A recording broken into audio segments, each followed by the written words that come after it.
It's Levack and Goss on 104.5 The Team. All right, the NBA playoffs rolling right along, except for there wasn't supposed to be any drama when Cleveland took on Boston. Alex Hooper from 92.3 The Fan in Cleveland joining us right now. Alex, what do you think about the conspiracy theory that LeBron is playing poorly on purpose? I think that's asinine. All right, good. All right. Well, what is going on with him, though?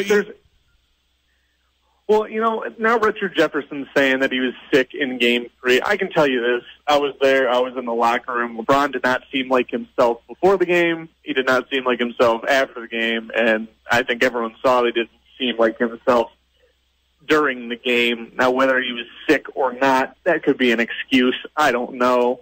I truly do not know, so I'm not going to try to sit here and be like, yeah, he didn't play well, so he must have been sick. He could have just had an off night. You just don't see a whole lot of those from him. But I can tell you this. There's a lot of things that LeBron does purposefully. There's a lot of things that he will maybe do differently than other people to get a desired outcome. I can tell you this. Losing a game is never going to be a part of his process. Losing is the last thing he ever wants to do, no matter what the end outcome after that losing is. The guy doesn't want to lose. He's not trying to lose any games on purpose to show anything to teammates. He's not trying to lose any games on purpose to get the 2 seed so they can end up playing the Celtics later down the line. He wants to win every single game. That doesn't mean he's necessarily going to have all of the irons in the fire during the regular season because he wants to win at the end of the season. But, yeah, no, he's not going to be losing any games on purpose. He was definitely agitated after that Game 3 loss, and he was even taking that to the media session. I don't know if I'm reading this right or seeing it right. Were you seated behind the radio host while he was about to ask that same question or a similar question to LeBron following Game 4? Yeah, I stood behind Kenny Rhoda is his name. We actually went to the same college, obviously at different times. But I wanted to get that shot. I wanted to get LeBron's reaction. But the thing is Kenny never got to ask his question. Now, we've been talking about that whole thing a lot today here at Progressive Field for the Indians game. Now, apparently this goes back to LeBron's first year back from Miami, where he had a problem with Kenny. But the thing is Kenny's kind of regarded as a homer in these parts of town, except maybe by LeBron. And then Ty Lue, of course, when Kenny goes to ask a question after Game 4, says, Kenny, why do you always ask us?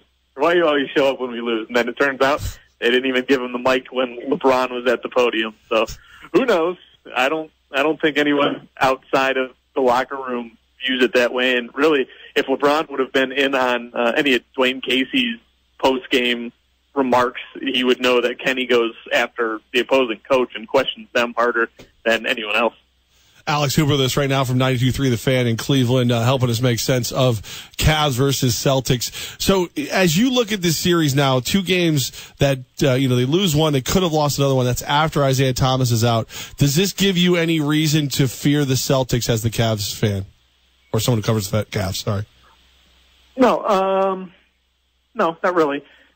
The thing is the Cavaliers had the game plan for 2 teams with that series, the last series going Game 7. They had the game plan for the Celtics, and they had the game plan for the Wizards. And when they were game planning for those 2 teams, neither of them, was the Celtics minus their ball-dominant point guard who scores the majority of their points and also is a liability on defense. Now, when Isaiah leaves, Brad Stevens has thrown out 4 different starting lineups in as many games, and, they're operating completely different. Game 3, Marcus Smart, a 29% three-point shooter, literally the worst three-point shooter in NBA history of guys who take 4 or more threes a game. He is dead last. He hits 7 of 10 from deep. Even if LeBron has that bad a game, even with that happening, if Marcus Smart even shoots 50% that day, which is still double his career average almost, then the Cavs still win. So what LeBron said last night is, this is a different team. They're not completely different.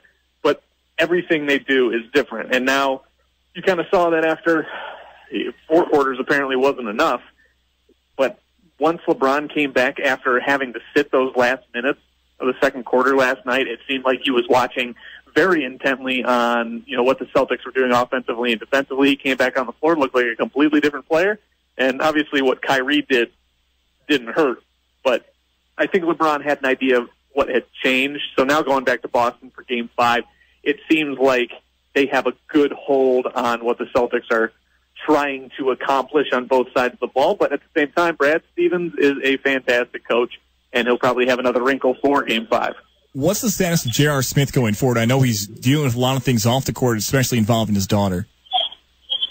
Yeah, everything's turning out well for J.R. right now. He and his daughter and his wife, they left the neonatal intensive care unit yesterday. J.R. posted that picture of them emerging from Cleveland Clinic, and really I would expect him to be better now because that's just another weight off his shoulder. Now, last night he wasn't available post-game because he got the heck out of the queue and went home and saw his daughter at home for the first time in her life, which has been 5 months premature. She's finally ready to go home, so I don't think anyone blamed him for doing that. But, I mean, that's a tremendous weight off his shoulders. And he looked very solid last night. He generally does as a 3-and-D guy, but he's healthy for really the first time in quite a stretch, and he's just not having to deal with, the pressures of, I don't know anyone other than people who've gone through it who can talk about